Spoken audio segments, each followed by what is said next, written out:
Bon, bien, la COVID-19 cause des problèmes dans les usines de transformation au Québec. On a parlé, entre autres, d'Olimel. Ça veut dire qu'il y a moins de porcs qui y entrent et que les porcs s'accumulent dans les fermes au point où ça pose problème pour les éleveurs, les producteurs de porcs. David Duval est président des éleveurs de porcs du Québec. Monsieur Duval, bonjour.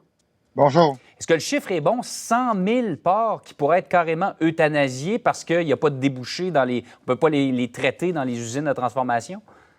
Ben, c'est pas 100 000 porcs qui pourraient être euthanasiés, là. C'est que, à un moment donné, on a 100 000 porcs en attente présentement. C'est 100 000 porcs qui peuvent pas rentrer. D'habitude, on a aux alentours de 10 à 15 000 porcs qui attendent à chaque semaine. Là, on est rendu à 100 000. Alors, ça fait en sorte que on voit à un moment donné qu'on pourra plus les garder en stand-by, on pourra plus les garder dans nos fermes et les périodes de chaleur vont s'en venir. Ça va être très difficile pour eux autres.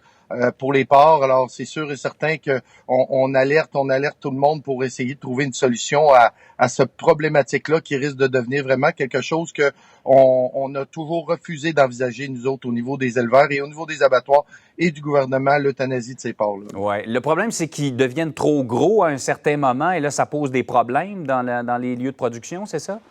C'est ça. À chaque semaine, ils grossissent à peu près de 5 kilos. Alors, quand ils retardent d'une semaine, ben, ils ont pris 5 kilos de plus. Et à un moment donné, les bâtiments ils ont été conçus pour des porcs d'un certain poids. Et quand ils grossissent trop, ben, on peut pas les faire jeûner. Là, ça serait inhumain de faire ça. Là. Alors, c'est sûr qu'on continue à les nourrir. On essaie de leur donner une sorte de diète pour qu'ils grossissent moins vite. Mais ça, on le voit bien. S'il y a rien qui est fait, s'il y a rien qui s'améliore, ben, c'est sûr et certain qu'on va arriver là, on va arriver là d'ici peu. Là. Et donc, ça veut dire que plutôt que pour la consommation humaine, il serait davantage pour la consommation animale. Et ça, c'est des pertes de revenus importantes pour vous. Ben, c'est pas nécessairement la perte de revenus. C'est vraiment l'esprit là derrière ça. Là, c'est en tant que producteur agricole, là, on n'a jamais fait cette job-là là, pour faire un produit qui va se retrouver dans de la farine animale ou des choses comme ça. C'est vraiment pour nourrir la planète et pour nous autres, là, c'est encore là. Surtout qu'il y a une demande. C'est ça le paradoxe là, qu'il y a, c'est que présentement, il y a de la demande. Toute la planète en demande, le Québec en demande, et on n'est pas capable de les abattre. C'est vraiment triste pour nous, c'est vraiment triste pour les transformateurs, parce que ça serait juste d'arriver à trouver un moyen d'en abattre un peu plus et on pourrait repartir là. Vous avez même offert des solutions aux usines de transformation. Ben, c'est sûr que les producteurs ils ont mis leurs mains dans leur poche, là, même si depuis plusieurs années, ils n'ont pas vécu ça facile.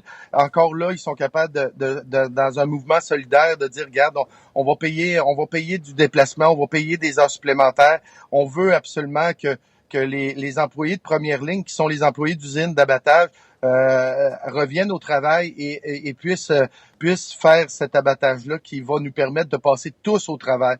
Alors, on les sollicite fortement. Je le sais qu'ils sont déjà sollicités parce qu'il y en a déjà une bonne partie qui sont déjà au travail et qui travaillent de longues heures. Mais c'est une période très, très névralgique pour nous autres là, d'arriver à passer à travers d'ici la fin juin, là, il faut absolument qu'il y ait quelque chose qui soit passé parce que sinon, c'est vrai que là, on va frapper un mur.